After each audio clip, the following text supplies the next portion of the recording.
Welcome into the Bears Squad Show. I'm Joe George, post-game host, and we know who the Bears might play, but what's the best matchup for the Bears in the first round of the playoffs?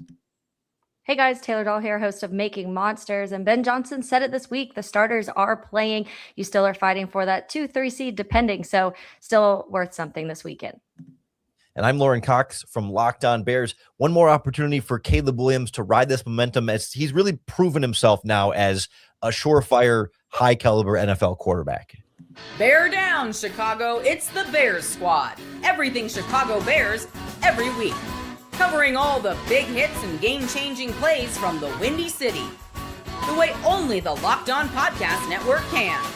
From Soldier Field to the next great chapter, the Bears Squad Show starts now.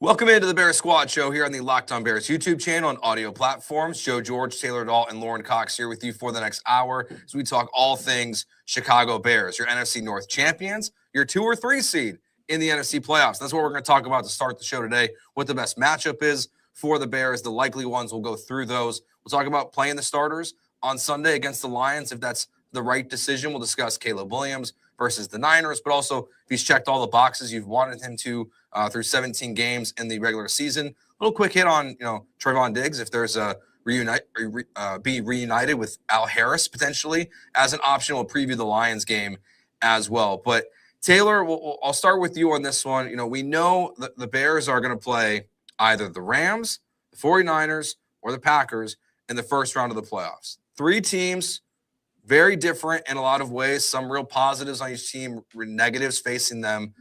Who do you think is the best matchup for the Bears in the first round of the playoffs? Yeah, it's a really good question because I think I could make an argument for the 3 of them in different ways. And obviously you've seen 2 of them recently. So do you lean into that and you say, you faced the Packers and the Niners recently and the strengths and weaknesses. We just saw the Bears are they're able to put up points on the 49ers defense. That's one thing that you can say for sure. You just have to worry about the defense. And I think that's what scares me a little bit. I think the Niners, when it comes to Kyle Shanahan and when it comes to how well Brock Purdy's playing right now, but Christian McCaffrey, we didn't even face George Kittle.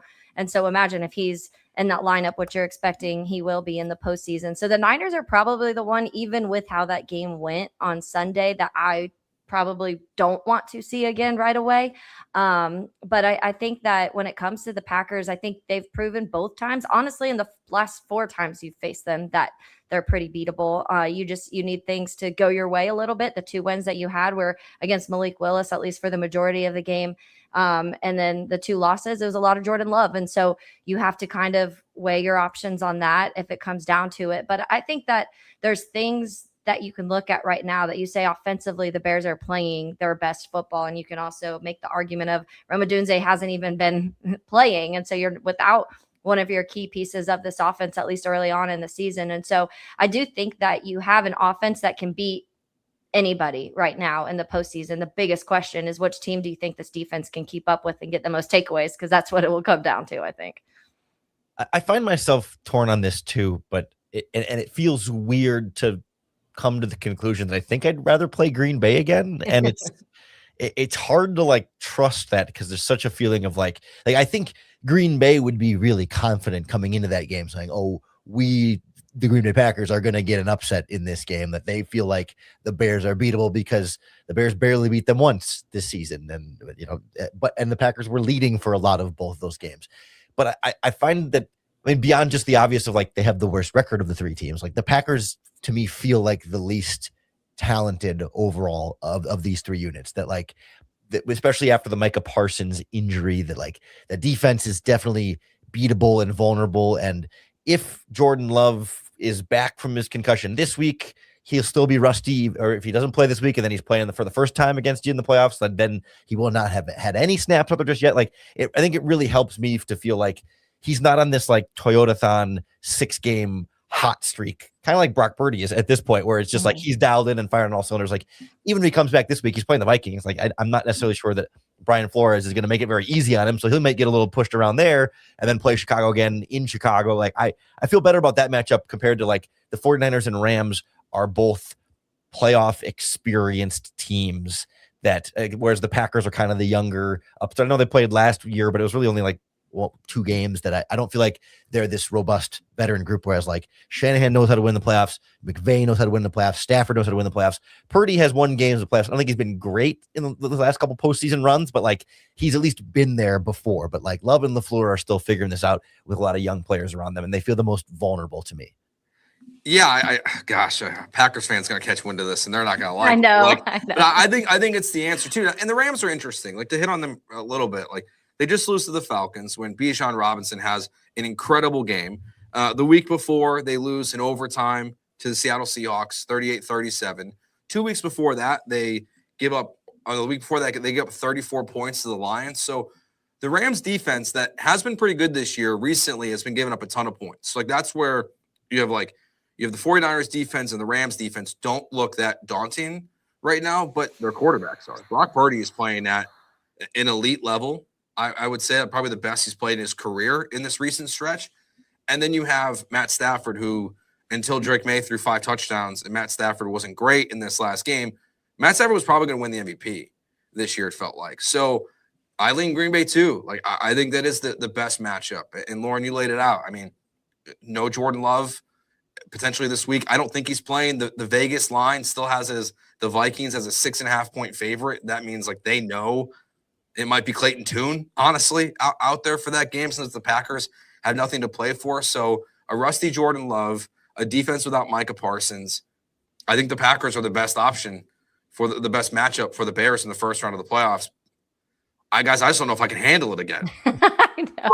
That's where, and I remember going back to the first matchup against the Packers, and I remember on this show us talking about, going into some of the things that went good and bad in that game. And one of the things that I felt was Matt LaFleur massively outcoached Ben Johnson in that game. It just felt like LaFleur had the upper hand. It felt opposite at the last time they just faced it. And granted, there wasn't a lot of scoring for a long time, and the Packers were winning 16-6, but we can go back to all the details of, how the numbers probably don't completely match up with what Caleb Williams and the offense were doing. Unfortunately, a few drops or a few penalties ended up altering what that score could have probably looked like in the first half. But the second half, and especially once you get into that fourth quarter, I think that Ben Johnson was doing things that Matt LaFleur just wasn't able to, that Matt was doing the first go round. And so I do feel like it almost seems like the most even playing field between the two teams. You're talking about two teams that, yes, like are both missing certain pieces when it comes to injuries. We'll see what it looks like for the Bears when it comes to a Kyler Gordon, a Rome Odunze, Luther Burden. I know that was a little scary. Luckily, it's not as bad as what it seemed at the time.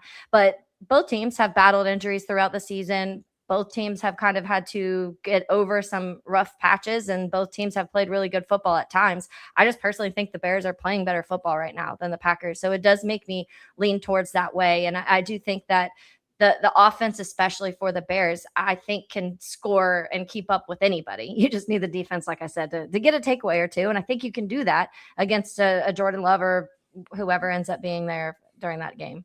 Yeah, I mean, they are the 7 seed for a reason, right? I mean, like if you mentioned earlier, if Packers fans get wind of this, they'll be upset. Like, win more football games then. Sorry, don't go 9-6-1, up to this point in the regular season, and then people won't look at you as the worst team. Like, you're the only one right now in this group that's not a double-digit win team, and depending on if you're starting Clayton Tune on Sunday, you might not be a double-digit win team this season. And that's okay. They're still a good team. And like we've been talking about, having real respect for that, they absolutely would put up a good fight against the Bears. And I'm not here to say it would be any kind of easy win or anything for Chicago, but it's just like, which one scares you the least? And I find myself feeling maybe the most scared of the Rams, despite the recent losses, because like as easy as it was for the 49ers to put up 42 points in this Bears defense, the 49ers are the 9th or 8th ranked defense or offense in the NFL. The Rams are number 1. Like like for as good as and easy as it was for the San Francisco 49ers, like I'm more scared of Matthew Stafford, Puka Nacua, and maybe a healthy Devonta Adams by that point than what the 49ers were doing with Jake Tongas and Christian McCaffrey.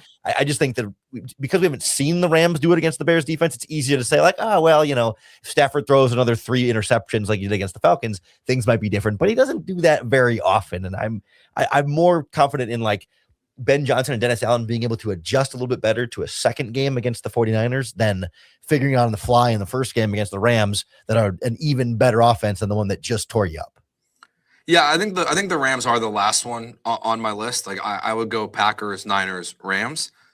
Does it factor in for you guys at all that like potentially you have home field advantage regardless in this first game, that you would have a team from California coming to Chicago? Like Matt Stafford, you have to really splice it between like rain and snow in the cold versus just cold games. When it's rain and snow, he's 1-9 outside. So like he has it, but when it's just cold out, he's been fine. But Taylor, does that factor in at all? Like a California team could be coming to Chicago and it could be 30 degrees, where the Bears have already proven they're good outdoors in Chicago.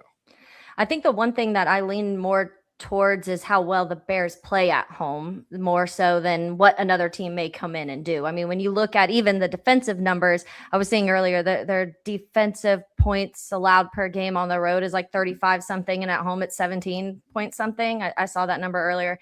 But so that right there, and not saying that all of a sudden the defense is 20 times better at home, but obviously when you have, and being there during that Bears-Packers game, you see how loud it is and how much it was affecting certain things that the Green Bay offense was doing. So you add that, but I do say, I have one of the guys that I work with is a diehard Rams fan, and he said all year, I do not want to have to go to Chicago and play in the postseason. Like this year, it hasn't been good when it's cold or when it's rainy or whatever the case may be. He's not very confident in the Rams when it comes to, and that's somebody who watches every single Rams game from start to finish. So if they have some concerns, then there's something there for that. And I think the Niners you can include in that. I mean, I feel like if you could have the game that you did the other night against the Niners, you bring them into Soldier Field. And I do think that maybe that puts that a little edge. The touchdown at the end is caught instead and you win, like that's how close I think it could be just being home. Yeah, I find myself feeling like the Rams are, I mean, I know like the Rams run the ball better and Stafford is just the more consistent tested quarterback that like, I don't feel the weather thing being as, just like anecdote, it doesn't feel like as big of a deal for them because they've gone on the road and won playoff games before, and weather makes life tough for a lot of quarterbacks. So like I don't get too caught in that. Like Purdy, I maybe trust a little less, and the 49ers haven't run the ball quite as well or as consistently all season. So I feel like it's not as big of a factor there. But I also find myself feeling like if I'm the Rams or the 49ers or the Packers, I guess, I would much rather face the Philadelphia Eagles in the playoffs than the Chicago Bears. Like, I don't know exactly where that leaves the Bears in terms of like ranking these playoff teams. Like you'd probably put Seattle above them, the Rams probably above them, and the 49ers just beat the Bears. So the Bears would be the fourth best team in the NFC here. But like Bears are better than the Eagles in terms of what teams don't want to have to face in the first round of the playoffs. So I think that tells us something too. I found the exact number. So they give up 17.4 points per game at home, which is fifth, and they give up 30.4 away, which is 32nd. Chicago. That's a big difference. Yeah. It's unfortunate the Super Bowl is not at home. That's a road game. I guess it's a neutral site game technically. Not unless, well, I guess you wouldn't play San Francisco in the Super Bowl. I was like, it'll be a home game for them if they go, but you wouldn't. Yeah. Bears wouldn't play them there. So I retract my statement. I will say, like, I'm rooting for the Seahawks this weekend because I don't like the idea of the 49ers not having to leave Santa Clara through the Super Bowl. Like, even though their defense is suspect, as we all saw on Sunday night, like, that's such an advantage for them if they have to face that. And I guess this kind of spoils how we typically end the show with predictions. But Taylor, where do you feel like the Bears end up here? Like, they win, they're the 2 seed, they lose, they're most likely the 3 seed. I mean, it's not a guarantee because the Eagles would have to lose as well. But where do you feel like this all ends up playing out? Is it the 2 seed and they're playing the Packers, or the 3 seed and they're playing the Rams or the Niners? With me right now, and especially with how Ben Johnson seemed to feel like it matters a lot to him, that 2-3 seed and playing starters and all of that, I feel like if you're seeing the majority of these guys healthy and you're seeing them play for the majority of the game, the Bears should win this game. And I know it's the Lions, but I just feel like, especially that, I want to say there's going to be this little extra edge from the way that first game went. And how, they felt after that. I mean, after that game, it was like the Bears are 0-2. Here we go again. Ben Johnson and Caleb aren't going to work and everything sucks. And the Bears picked the wrong coach. The Bears picked the wrong quarterback. And now we're in such a different conversation. That to me has to bring some fire under some of these guys, especially Caleb Williams, who's one of the more competitive people in the NFL. And you see it on a week-to-week basis. So I think that this year, what we've seen is that anybody's beatable. I mean, the Rams losing to the Falcons last night was one of the prime prime examples of any week crazy things can happen, the way the Saints have been playing the last couple of weeks with Tyler Shuck. So I do think that it's not like I'm like, oh, they're going to dominate and win by 30 points and it's going to be this revenge game where it looks like it, that first game, but in reverse. I'm not saying that, but I do think that the Bears have this extra fire under them and they're playing really good football. Like I said, at least offensively, I still think that they have something with Jared Goff. Jared Goff turns over the ball every time he plays the Bears, no matter if he's on the Rams or the Lions or who's on the defense. It's just kind of part of what is in his nature for some reason. And so I do think that you'll get a takeaway or two. The offense is going to be able to score enough points and you're going to be able to beat the Lions and you're going to have the 2 seed. Yeah, the Lions imploded last week against the Vikings. Like it's hard to, I think if I were a Lions fan, it'd be hard to go into this game in Chicago with the Bears playing their starters thinking that I'm going to have a shot here, that especially when the Lions aren't actually playing for anything material at this point in the process. And that's not to say that they're going to quit or not try it hard, but I just think there's even if it's not intentional, I think there's an underlying, they know in the back of their minds, well, what am I really risking my body for right now? What they believe in Dan Campbell and they're bought in and they're going to try hard. I get that. It's just it's human nature to just have that subconscious doubt there. And then you add in Jared Goff on the road outside cold weather. And that's been a very real consistent, I tend to think that gets overblown sometimes for some quarterbacks, just it's hard to throw for a lot of QBs outside, but for Goff, it's a very real thing. And he's coming off of a horrible game. I don't think he's going to be that bad again because the Bears defense is going to give him some opportunities, but I think Chicago in theory should be fine. I'm with you guys. I think they're going to be the 2 seed. It's hard for me to pick the Lions and say that they're going to win a game this weekend, in which last week they lost to a quarterback who threw for 51 yards and was sacked for 48 yards. So we had a net 3 yards in the game, and the Vikings still won a football game 23-10. I don't understand how that's possible. It proves winning is not a quarterback stat, if anything. But I think the Bears are going to be in the 2 seed, and we're getting round 3 of Bears-Packers this year, which is going to be the most intense of all of them this season. Something Taylor mentioned was playing starters this weekend. I think it's a little bit more it's not just a cut and dry yes or no question. It's are you going to play them for the whole game? What does it look like? The injured guys. We'll get to all of that next here on the Bears Squad Show. Today's Bears Squad Show is brought to you by Gusto. Let's be real. No one starts a business for the joy of calculating tax withholdings or managing payroll spreadsheets. That's where Gusto comes in. To take the stress out of payroll, benefits, and HR so you can focus on running your business and supporting your team. Gusto is the all-in-one remote-friendly payroll and HR platform that makes managing your team simple, transparent, and fast. Whether you're hiring, onboarding, or paying employees, Gusto helps you do it all from one place without the hassle or the hidden fees. Unlimited payroll runs for one monthly price, which means no surprise charges at the end of the month. And knowing you can reach certified HR experts anytime gives you real peace of mind. Try Gusto today at gusto.com/LockedOnNFL and get 3 months free when you run your first payroll. That's right, 3 months of free payroll at gusto.com/LockedOnNFL.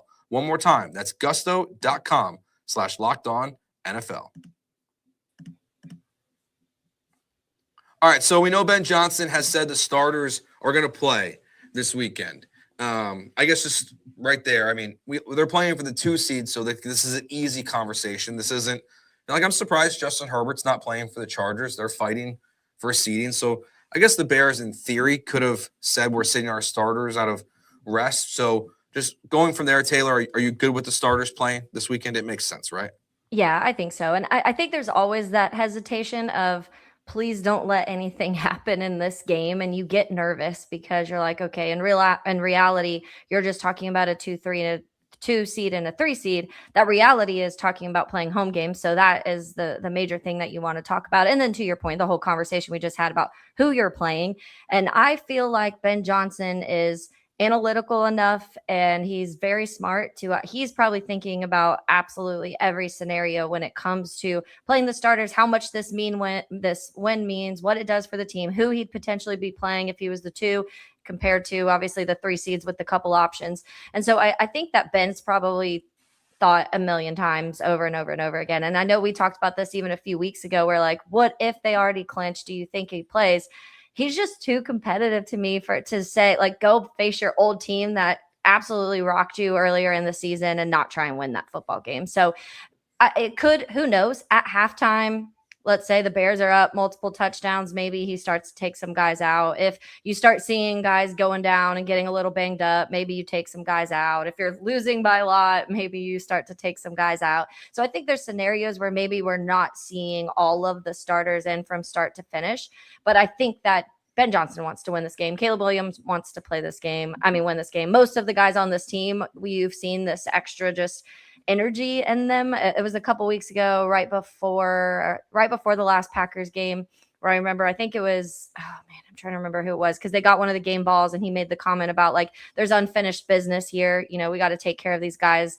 And so I feel like they have to have that same energy for the Lions. They know, and I'm sure they've seen it. I saw it, the video from Lions game this last week saying F Ben Johnson at their stadium. There's something there. There's this extra little juice and rivalry that's been created those last few years. And then you take their coach. And so they're missing the playoffs. You're not. I think there's just something extra. So for me, I think just the competitive edge level, we're going to see them. And I think it's a smart thing to do. I do think you're cautious. You've dealt with injuries all season long on the defensive side of the ball for sure. Now you've seen them start to come a little bit offensively with Rome and Luther and some of these other guys. So you do want to be cautious, but you want to win.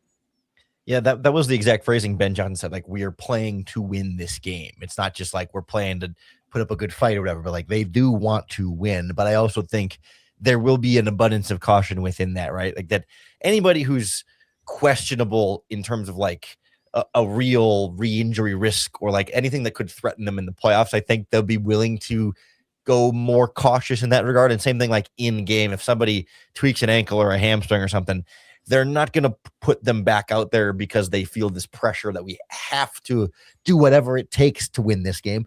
But I also don't think we're going to see them just like at halftime pull the starters if you have a couple touchdown lead. Like I think they'll treat that more like any other regular season game where like, yeah, if it's truly a blowout and you're up 3+ scores in the fourth quarter, you might see Tyson Bagent in there. But I think you've got to like securely have the win in hand to say, like any other regular season game, all right, we're winning this game. Now we'll take some starters out, but I don't think they're going to have a particularly quick hook in that regard, but a quick hook for injuries or anything else that may end up having a longer term effect in the playoffs. I think that's the one area you'll see them be a little bit more lenient on, but everything else I think will be pretty full bore. And except I'll throw into like from a play calling trick play standpoint, I don't think you're going to pull out your trick plays in this game, even though you want to rub it in the Lions. Like you don't want to put that tape out there ahead of the playoffs. Like you want to keep those off of film so that when you do pull them out for the first time in the playoffs, the other team won't have seen it coming or have any way to prepare for it.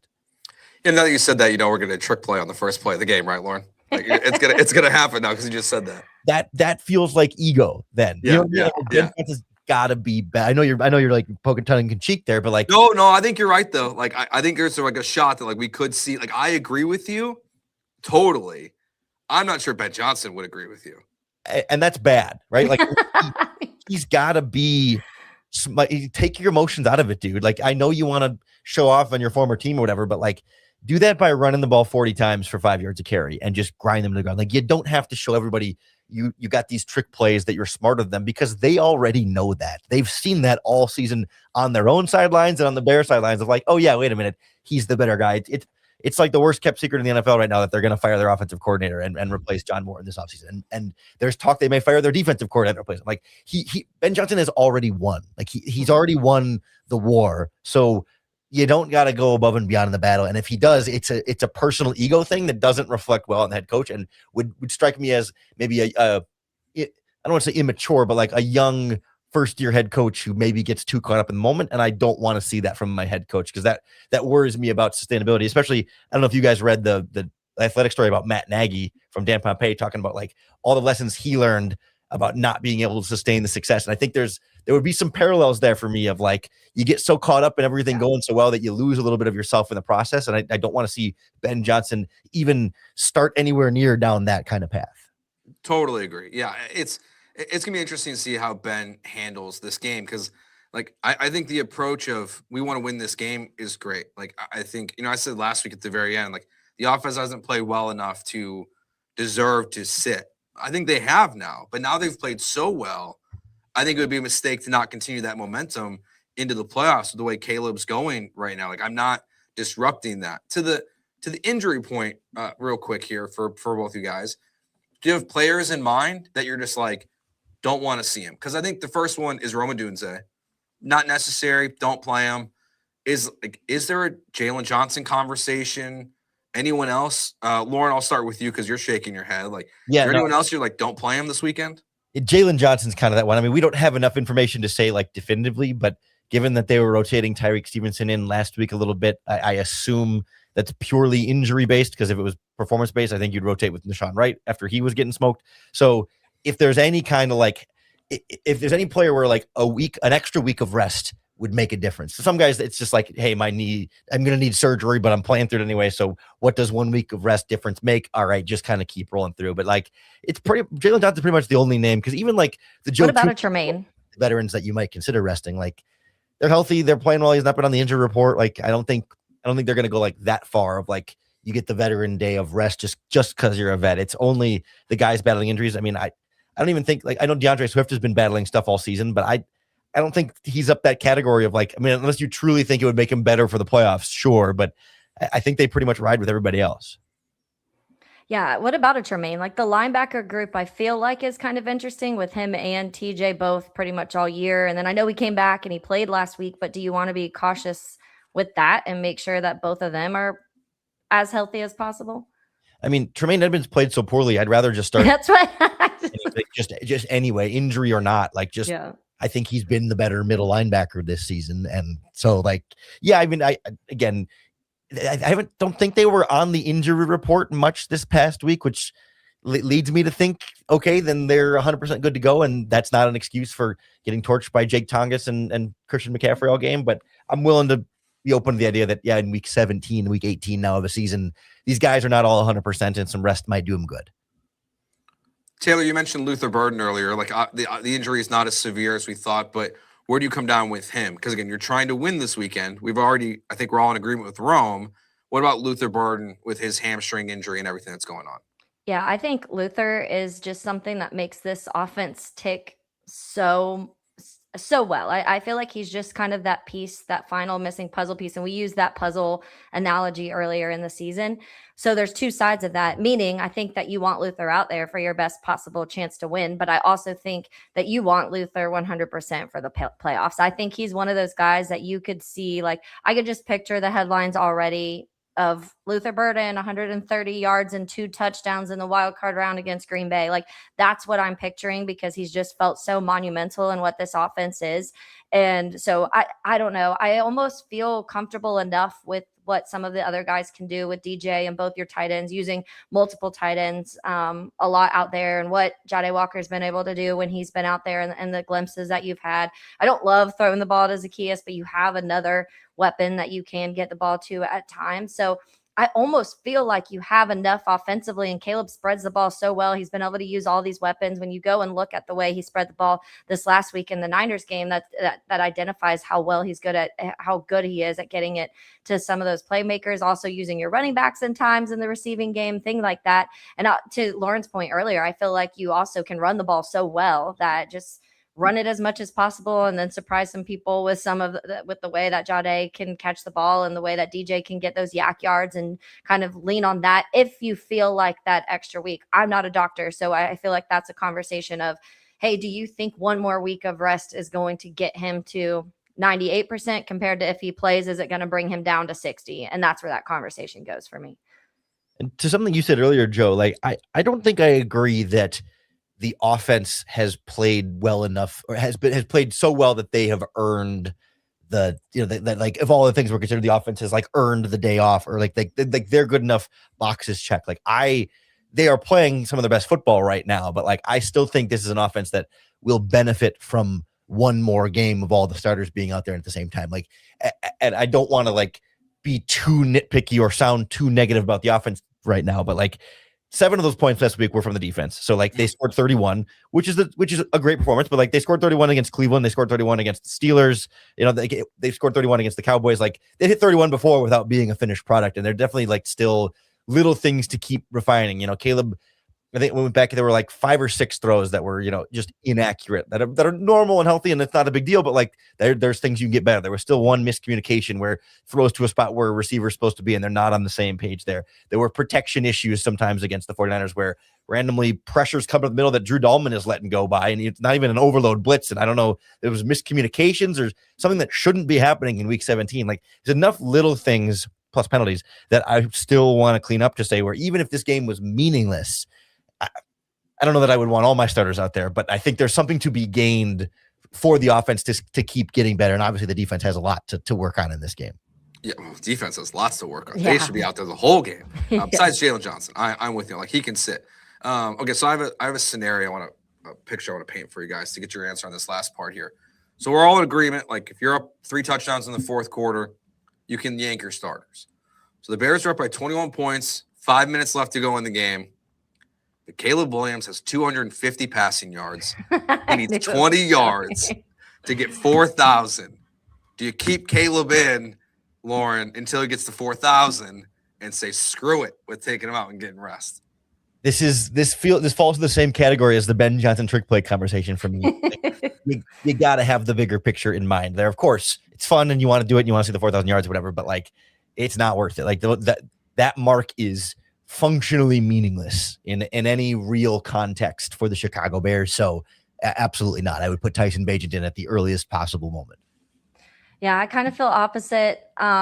Just because I think it does mean a lot to the Chicago fan base just to finally be like, see, we can do it, like that type of scenario. And I feel like Caleb's the type of guy who would want to just for the city and be like, okay, I said I was going to bring you your 4,000 yard passer. Like I did it, and I get the point of being like, there's more important things. And I feel like I'd be a little bit more hesitant if you had a quarterback who has dealt with injuries. And I know it takes one play, one landing wrong, like one time, or someone hitting you wrong, or whatever the case may be. And we've seen him limp off a couple times where you hold your breath a little bit, but he started every game. So every single game in his first 2 seasons. And so if we had someone where it was like, it felt like injuries came and they had battled with stuff throughout the season, or even in recent weeks, I felt like he was getting hit a lot and banged up, I may change it.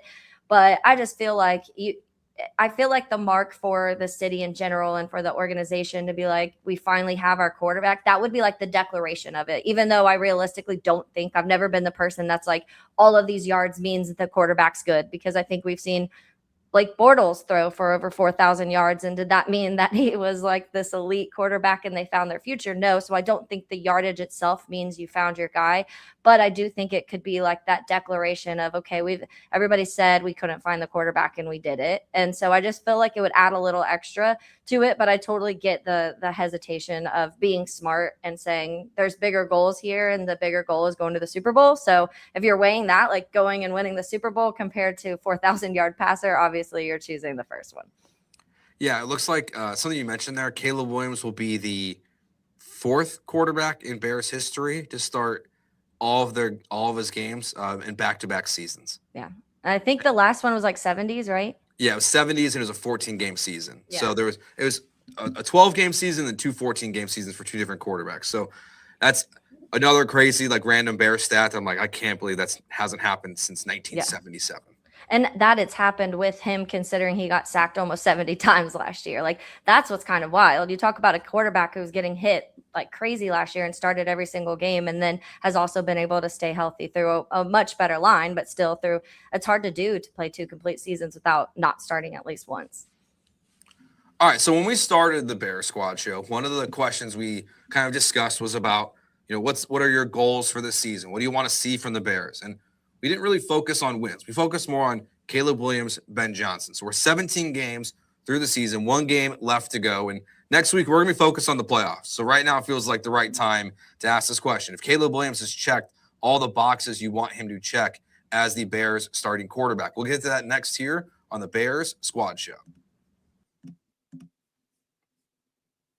Today's episode of the Bears Squad Show is brought to you by PrizePicks. Whether you're starting a new routine or jumping into player projections for the first time, trying something new can feel like a challenge. But with PrizePicks, it always feels good to be right. With high-pressure football matchups every weekend and elite hoops action almost every night, the action never slows down, and PrizePicks lets you stay in control. PrizePicks is the daily fantasy app that makes watching sports even more exciting by letting you build lineups based on player projections. No drafts, no waiting. Just pick more or less and play your way. I love the flexibility that PrizePicks gives you with the flex play, so you can still get paid even if one of your picks misses.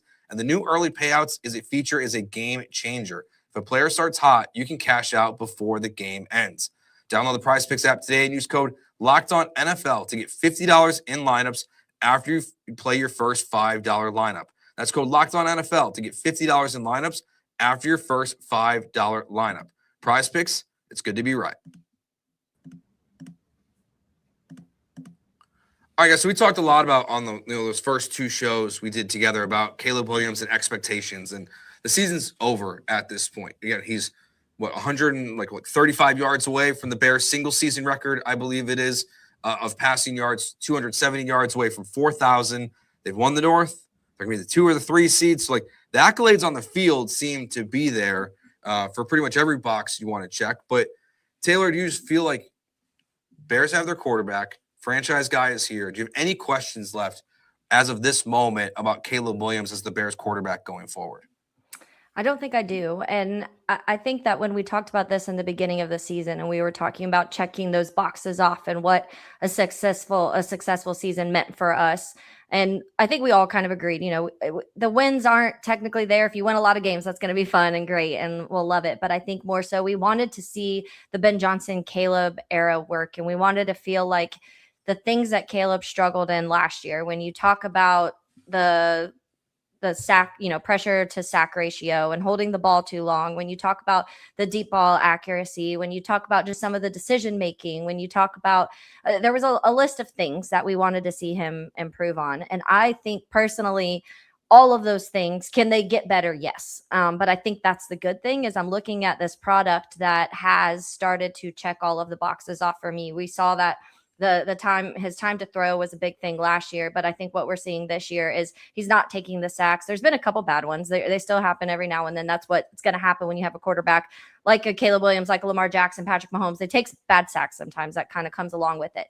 But I do think we've seen him obviously get a ton better at that. We've seen him and the explosiveness, the explosive plays that were just not happening whatsoever last year are happening more and more frequently. And whether that be him using his legs, whether that be a run play from one of the running backs, whether that be him finding DJ in the end zone to beat the Packers, we're seeing more of those. We're seeing him be able to keep his fun Caleb Williams, Houdini craziness, but also learn how to play and structure in times when he needs to. And that was one thing that everybody told me he was not going to be able to do. Like, this isn't going to work because Caleb Williams cannot play in structure. And Caleb Williams has to be able to do all of these crazy things. And he's not going to be able to do it, by the way, because the NFL defenders are way better than college defenders. We're seeing both. We're seeing him play in structure when he needs to. We're seeing him still be able to make these incredible plays and extend plays and do wild things, rolling to the right and down the sideline touchdowns constantly. And so to me, I think that I think we're seeing the development that we wanted to see from the start. Do I think there's a lot of room to grow? Yes. I think we still have the accuracy at times where I'm like, I don't even know what happened. I feel like his feet just don't settle enough sometimes and he rushes some stuff. And those are when we see some of these bad plays. I think the power of his arm maybe needs to I don't know if this is the right word, but controlled a little better sometimes, because I think he has so much power. And you saw that in that DJ Moore touchdown to the Green Bay, 57 yards into 20-mile-per-hour winds. It's just, and the most perfect pass you can ever throw. But he also does that when they're 11 yards away and then it sails over their head. So those are some of the things, the control of his arm and understanding when to completely just rocket it at somebody and sometimes just adding that touch, I think is one thing that I want to see continue to improve. But even that from week 1 to 16, 17, I think we've seen that get a lot better too. So I think the understanding of the playbook, the understanding of the pre-snap and kind of diagnosing and some of these defenses and reading blitzes, like we're seeing all of that, all of those things I think have gotten better from week 1. It feels like we've gone from like trying to figure out, whether or not he's going to be that true franchise guy. And now I think we know that. And it's just a question of, well, then how good is he going to become, right? Like if he can eliminate some of the lingering little things, like he's checked all the boxes of like, stage 1 foundation, like, all right, you need to do all these things to be the franchise quarterback, to be probably like even if he gets 0 better than he is right now, he's probably still the best quarterback in Chicago Bears history. Like if he just does this every year from here on out. So like he has filled that whole box of like, all right, this is base level. You were worth the number 1 overall pick, and you are someone who the team will give a second contract to at some point. Now it's how much will that second contract cost? Is that second contract going to be, in the $30-40 million range of like those kind of quarterbacks, or is it going to be in the 50, 60, 70? I mean, by then it'll be a bigger number than all that. But is it going to be a Tua Tagovailoa kind of contract, or is it going to be a Patrick Mahomes, Joe Burrow, Josh Allen kind of contract? And I think that delineation comes from, does he clean up that accuracy? Does he clean up the feed? Does he clean up the delivery? Does he have more, give and take in terms of firing the ball in there and all that stuff, and just a little bit more accurate, a little bit cleaner all the way around? But I think all of the things that you would have been concerned about, like the biggest concerns, have been, not necessarily fully eliminated, but satisfied to a point where you're saying, yeah, that's not going to hold him back as a quarterback in the NFL, or it's not going to hold him back enough to be a problem in the NFL, even if it might still be a quote unquote weakness. It's not a debilitating weakness that prevents him from being successful in the league.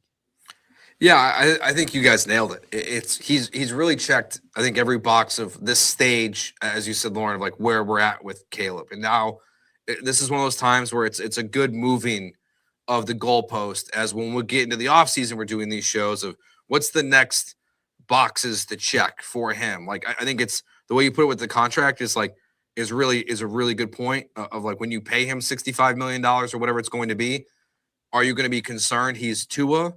Are you going to be hoping that there's still maybe like what we're seeing in Jacksonville, or like there's still a growth like we're seeing from Trevor Lawrence, or is it a surefire contract and honestly underpaid like Burrow and Mahomes probably are? Like that's to me feels like kind of that next step for him. Specifically, the only thing like I want to see different from Caleb outside of the accuracy stuff is, and this goes on Ben Johnson too, is I'm looking forward to more of what we saw earlier in the season with the early success in games, not having quick 3 and outs on the first 2 drives and being able to find success immediately. And I know maybe that's a lot to ask for, but we see the best quarterbacks, like they don't typically go 3 and out on the first drive. Like finding a way to have success early in games, especially when your defense is as bad as it is, would be a nice thing for sure. Go ahead. Do you guys, have you felt a hesitation on him like taking off comparably to what we saw last year, like taking off and running? I feel like he runs less. Yeah. And sometimes I feel warped by when the announcers on TV continue to like run Caleb, and I'm like, like he can make the throws. I do feel like he's running less this year. I don't know if statistically if it would bear out that way. But I feel like there's more opportunities for him to run, but I'm glad he's not, because again, he's starting, a full 17 game schedule. And like, where do most of the time we see Jalen Hurts and Lamar and Mahomes and Allen, like when they really get banged up and either have to leave games or are dinged up the rest of the game, like where does it happen? It happens when they cross the line of scrimmage. Mm-hmm. So like, frankly, I think I'm good with where it's at with Caleb with his running, even though I think he could still do it a teeny little bit more. When you say Caleb's running less or taking off less, do you mean leaving the pocket, or do you mean crossing the line of scrimmage? Yeah, crossing the line of scrimmage. I've just, and this is just me watching, like thinking live of my reactions live in the last few weeks. And I felt like there's been several times where I love the awareness, because he is very aware all the time where the line of scrimmage is. And we've seen when Justin Fields would cross it and throw 5 yards over the line of scrimmage. And so his awareness of where that line is and, his ability to be able to make throws. But I do feel like he'll kind of run, he'll escape some pressure. He'll get like right to the line of scrimmage where I feel like you run 4 more yards and you have a first down, but instead he'll kind of stop and hesitate and still look. Sometimes it's complete, sometimes it's not. I just feel like I've seen more of that than I did even earlier this season. Yeah, and I think that's totally fair and valid. Like I think last year he would be more decisive to just say, I'm just running this. Like I'm just gonna, like, I'm out of the pocket, I'm looking downfield. Okay, I'm just running. Like he's not gonna. This year I think he's been more willing to kind of sit back there and wait to the last possible second to throw it in. But I'm looking at the numbers from PFF, because they separate like designed quarterback runs versus scrambles. Last year he had 48 scrambles. That means like play that was a call to pass that the quarterback then crosses the line of scrimmage. Last year he had 48. This year he has 42. So 6 less, but with one more game to go, he's probably not going to have 6 in this game. So it will be less, but not drastically less, but also has less designed like read option plays. Last year he had 10 quarterback like read designed runs. Last year it was 17 to 10 this year. So like there have been less intentional runs and a little bit less scrambles, but not as drastically as I think. It feels like it's been even less than that, but they just generally feel like less direct and less intentional and more like, he's under some pressure, so he just gets a quick yard and then steps out of bounds, but it's not like tucking the ball and really taking off. Yeah. Yeah, last year it felt like a quarterback who didn't know what was happening in front of him, where it was, hey, the first guy's not open. I don't really know where to go with the ball, so I'm running. This year it feels like he's running more intentionally. Speaking of the read option, one thing I forgot to mention, I did really like the Brock Purdy play in the end zone. Like, I would like to see maybe a little bit more of that from Ben Johnson and this offense. Like, I think there is a little room for that, maybe in the red zone situation. Are you guys open to more of like the old school like option plays like that? Yeah, I love the option plays.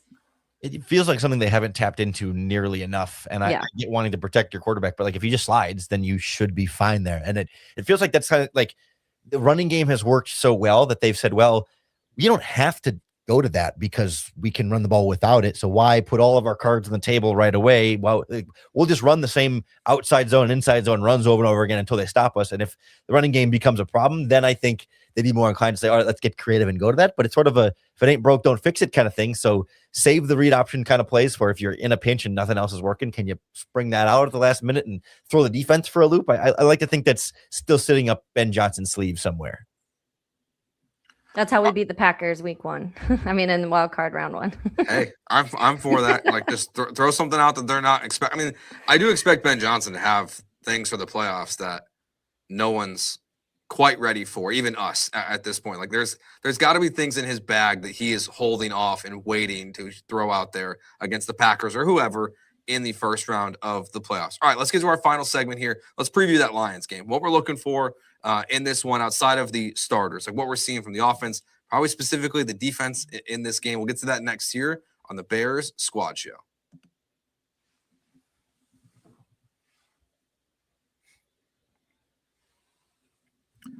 All right, Lauren, let's start with you on this one. What do you want to see from the defense this weekend? What's the keys you're looking for to, like, where do you want to see improvement this weekend? Yeah, I mean, it's like everything. So, and it's hard to point to where it's going to come from even, like, okay, like they need to rush the passer better and cover better. Okay, then guys individually need to play better. Like I think the one like tangible thing I can try and point to is like, even when they blitzed against the 49ers, they weren't really getting home with it. And then like, that's the part that bothered me a little bit. Like I can live with your 4-man rushes are very good. So you're trying to just cover well in the back end. Sometimes they're going to get plays there, but like, when they would send the extra pass rushers, the 49ers were picking it up. And it feels like it's been a couple of weeks of that where like they'll blitz 10 times and maybe 2 or 3 of them are getting actual pressure on the quarterback. And it's like earlier in the season, Kyler Gordon, Jaquan Brisker, even CJ Gardner-Johnson, one of them's coming off free off the edge somewhere and either hitting the quarterback or forcing him to get rid of it way earlier than he wanted to. And I'd like to see Dennis Allen in particular, like get back to, I don't know if it's more creative blitzes or if guys need to have more intensity when they're blitzing or where they're blitzing from. I don't know exactly what the fix is, but the blitzes are, I'm not going to say broken, but they're not functioning the way they should to make up for the pass rush. And that's kind of the specific thing that feels like reachable. And it's not just hoping that guys play better, but like that you can tangibly like control and tweak as a coordinator that you have control over instead of just do guys step up or not. Yeah, I would like to see the referees actually let Austin Booker play because I feel like every time he hits the quarterback, he's getting a roughing the passer or something. And to me, I feel like I know the one with Jordan Love, that was the big one when they said it was like the body weight. I hate the body weight thing anyways. That's Aaron Rodgers brought that to the NFL and that's a problem. But I just feel like he's played well and it's at least 3 sacks that have been taken away from him the last few weeks that should have been sacks that were negated because of calls. But yeah, I agree with you, Lauren. I think we talked about, we've been on this roller coaster this year. Not that the pressure or sacks have ever been great, But in the beginning of the season, we were like, okay, it's not working naturally. So you have to manufacture something. You have to find a way to create some sort of pressure. And even if that's not directly correlating and or directly getting sack numbers, just getting in the QB's face, making them, rush some passes, get them out of the pocket, get them uncomfortable. You want to be able to see that. And I think that this last week, especially Brock Purdy and Kyle Shanahan, they really exposed a lot of things because Brock, honestly, Malik Willis did it too. The way the quarterbacks can leave and escape the pressure and then create 10, 15 yards out of those plays, that's something that I think we need to control. And it's not something that I think you necessarily have to worry about with a Jared Goff this weekend. But I do think in the postseason, whether it's Malik Willis or Jordan Love or Brock Purdy again, Matthew Stafford's not going to move that much. But there's some quarterbacks that you're going to face coming up that are going to be able to expose you in that area. And that's something that I've noticed this year a lot. And whatever they did with Jalen Hurts, because I felt like that worked. He wasn't able to do much on the ground. You were able to at least create some pressure that were kind of forcing some throws. I felt at times where they were making some of his passes not look as good as they probably were if he had a second longer or a half a second longer to sit back there. But you have to find some ways to create some pressure. And I think that the blitz, we saw some of the blitzing start working midseason, and then it's kind of fallen apart again where you're just not seeing it much at all. Yeah, I think from a player standpoint, like Tremaine Edmonds, if he's out there, just like, what does it look like on something like the Lions did not run the ball well last week, and Gibbs has not been going off recently like he was earlier in the season. So, like, what does the run defense look like? Because I don't know, Lauren, if you agreed with me with what I said in the postgame show, but when I rewatched it, I felt like I saw the defensive line moving in unison backwards on running plays. It's just like they were getting bullied. It felt like every single run play. So that to me is like, what does that look like? And then how does your linebacker core respond to their performance? Because PFF crushed TJ Edwards as well this weekend. Like, it was not kind to some of your best defensive players. So I just want to see what that looks like in this game against the Lions team that's struggling to run the ball compared to how they normally do. No David Montgomery. Like, that has to be better because it's been good at times this year. It hasn't been the biggest flaw of your defense, and it feels like it kind of was against the Niners. Yeah, I'm torn a little bit because I'm not sure that like playing better against the Lions is going to make me feel like, oh, all of a sudden, that they'll be fine again. Like it's so matchup dependent in that regard, where it's like, yeah, if Tremaine Edmonds plays better and the run defense is better against the Lions, and then they play the 49ers again, I'm not going to go into that game thinking, oh, all of a sudden they'll be much better the second time trying to stop the 49ers up front. So it kind of feels like the Bears defense is what it is, and that, yeah, they should play better against the Lions than the 49ers. And if they don't, I'll be more concerned there, but it's more about like checking a box than it is like fixing anything. It's like, no, they should play better against a worse team right now in the Lions. And if they don't, I'll be really concerned. If they do, then that's great. That's what you were supposed to do. And so that doesn't solve a lot or get me anywhere, but I can kind of push back on that slightly and just say that, like, there's something to be said about players being hot and cold. And that if a guy has a bad game, if he can have a good game, that can lead him to play better in future games. Like we've seen guys like Grady Jarrell disappear for a couple weeks and then have a couple of big games in a row with some pass rush and then disappear. So if you can, I don't know that it's a confidence thing, but if you can just kind of rebuild some momentum of some kind by making a play here or there that can lead you to be more instinctive, reactive, confident, whatever it is in the playoffs, then I'll take whatever I can get. All right, once upon a time, Trevon Diggs was an all-pro player for the Dallas Cowboys, and Al Harris was his defensive backs coach. He has this big contract, but none of it's guaranteed after this season. He has been released or put on waivers by the Dallas Cowboys. If the Bears claimed him on waivers, they would owe just over $440,000 for this last week of the season. A lot of people think he's not going to claim waivers, and so I'm just, Taylor, we've seen the success of C.J. Gardner-Johnson. Like they knew him. Al Harris knows Diggs. You have any interest, if he clears waivers, in bringing in Diggs? Because we didn't hit on it because it was a done deal before we could, but like I would have loved the Bears to try to go get Matthew Judon when he became available, but that went away quickly. So Taylor, would you go after Diggs in this scenario if he's an option? Yeah, I say why not if he clears waivers. I wouldn't want to pay him $500,000 for a game. And then I know that he's been dealing with all sorts of injuries this year too, and so that's something you're adding on to injury for a defensive back group that's also dealt with a lot of injuries. But if he clears waivers, and I mean, the guy had his best career year with Al Harris, and when you talk about he set I think the NFL record for pick sixes that year. So he's one of those guys that fits in when you talk about it's a little bit boom or bust, which feels like the rest of the defense right now when it comes to you're either getting a takeaway and forcing a turnover or allowing 40 yards. There's no in between, it feels like right now. So it fits that. But if you have another guy who is just added to your field that is familiar with this type of defense, is familiar with Al Harris, CJ Gardner-Johnson quote tweeted it earlier. So he clearly has okay, let's bring this guy to Chicago. And then you also just have someone who, like I said, if you're adding another player, what's the fault in adding somebody else who can also get the ball? And if you can't really do much else defensively and you're counting on takeaways, bring another guy in that can force some takeaways. Yeah, I think for me, like he's better than Nick McLeod, and we haven't really seen Jalen Jones this season, but I imagine, he's probably, if Jalen Jones has played, he's better than those two guys. So if you can bring him in and have him be your number 4 cornerback, I'm not sure that's what he wants to sign up for. Like, sure, I would take him in that role, but I don't think Bears fans should be expecting you sign him and all of a sudden he's the starter opposite Jalen Johnson and he's going to get you a pick every week. Like, he hasn't been that guy. I mean, he gets a couple turnovers here and there, but like he is not a consistent cover corner at all. It's very, like, if you think Deshaun Wright is boom or bust, Trevon Diggs is like catastrophic boom or catastrophic bust.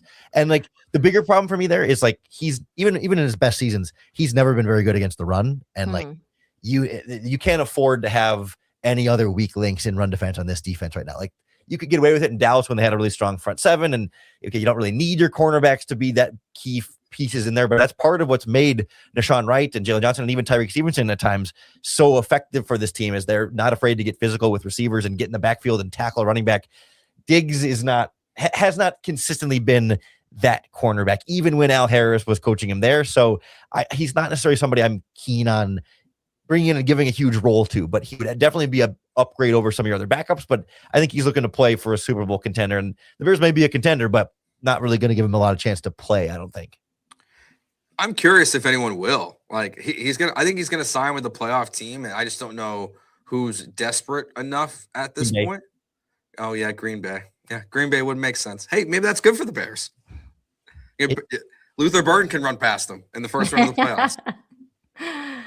I think honestly, like, that could be a real thing in play here, because they're the team that like feels like they need a little bit of something there. But it sounds like a big part of his release too was like off the field, where there was a report that he, after the Christmas game, like asked if he could stay in wherever they were on the road, I think in Washington or whatever. And the Cowboys said no. He's like, well, we're just going to fly home. I'm going to turn around and fly back to the first plane here. It's a holiday. You give us the day off. And they're like, screw this. You're out of here. So, Green Bay doesn't tend to be the team that takes the locker room malcontents, even though this is probably pretty light when it comes to Trayvon Diggs. But like, I guess we didn't necessarily think the Bears were with CJ Gardner-Johnson either. So I guess anything's on the table.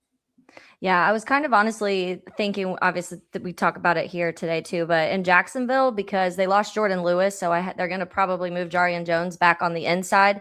And so you are a little bit, you don't have as much depth as you did on the outside in Jacksonville as you did earlier this season. It's been Buster Brown playing across, because obviously they traded Tyson Campbell too. And then Greg Newsome's been super mediocre. And so I could see Jacksonville possibly doing something like that, just because they lost their best corner and now have to kind of shift things around. So it has been a conversation here, but I think similar to, it's not an absolute need to where he'd also probably be like CB3, 4 in Jacksonville too. And so I think it kind of depends what he wants to do. Like, do you really want to go on a defense where you feel like you can win and make plays, or do you care about starting somewhere? And I think that's probably where the conversation will come for him.